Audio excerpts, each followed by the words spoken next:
Smoke filled the air, which complemented the theme of this place. Merlin's Revenge was one of the oldest casinos in Furlong, but even that being the case, there was nothing about this establishment that felt as if it were old, unless it was fabricated to fit the aesthetic. Chima usually sat at one of the machines uninterested in games of chance, but more distracted by the people inside.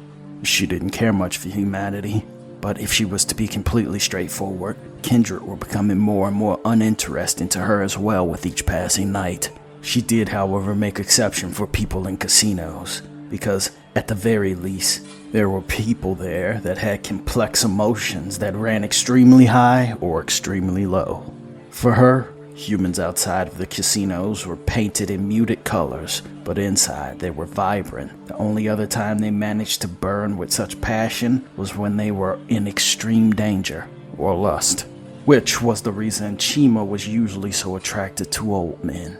Their fires burned hot at the very end just before they burned out, and this was when she found them most interesting. The fragrance of an inevitable end was intoxicating to her. Chima's brown eyes focused on an older gentleman playing a slot machine called Merlin's Wrath. Her legs were regally crossed and bare.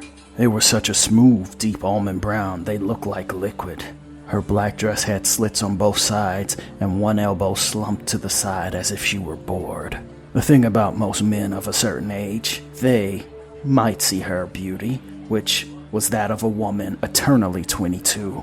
But most would not think that she had any designs on them unless they assumed she were working an angle, and technically she was, just not one that they could easily foresee. Chima reached to her undead gifts and enhanced her charm. Her very essence became overwhelming, and even the slightest glance at her radiance pulled people in as if roped by an invisible lasso. The silver fox smiled at Chima. He was 3 slots away. When he noticed she smiled back, he did a double take. He hadn't expected someone of her beauty to give him the time of day. "Hello, miss, I'm Al," said the older gentleman. "Hello, Al," said Chima with bedroom eyes. The visual was stark. Even the implication that this 22-year-old woman could have designs on a man in his 70s would raise many questions to any errant onlooker. "Do you come here often, Al?" "Nah, just once a month, otherwise I'd be broke." "What are you waiting on, your man?" "Yes, I may have found him." Al blushed. Even if Chima was in fact being nice, or she was taking advantage, it wasn't as if he could stop it. "Come, tell me about yourself," said Chima, who stood up and extended her arm so that Al could lead her. The old man smiled and slowly rose to his feet. They walked at a slow pace. Chima could feel the awkward tremors in Al's arm from exertion. They spoke for a few minutes about his dead wife and his fascination with the rise of reality shows and mumble rap. He was enthralled with the conversation, but when he found himself away from the casino floor and walking down a hallway, he had to ask, "Where are we going?" "For a walk, my dear. Do you not enjoy my company?" "Oh, I do." The old man stopped mid-sentence when he saw 2 sentries in black standing at the end of the short, secluded hallway. One of the huge, mysterious people was clearly a woman with a tide-flowing ponytail, the only thing to define her as a woman, aside from the slightly softer features. "I thought we made it clear you were not to do this here," said the woman directly to Chima. "I am above you, so I will do as I will," said the woman. "You will need to respect the sovereignty of this place, or there will be repercussions regardless of your so-called station," said the man. Chima growled hungrily. So much so Al noticed it and backed away. The woman in black made a very put-on generic smile and said with a stern and commanding voice, "You don't recall any of this.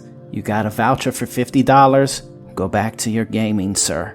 Al's mind blanked for a moment as if overwritten by this woman's will. He slowly turned around without regarding Chima or the sentries and wandered back to his seat. "Shameful and sloppy, something you considered of us," said the man to Chima. "Are you going to deny your share of feeding privileges?" Chima said.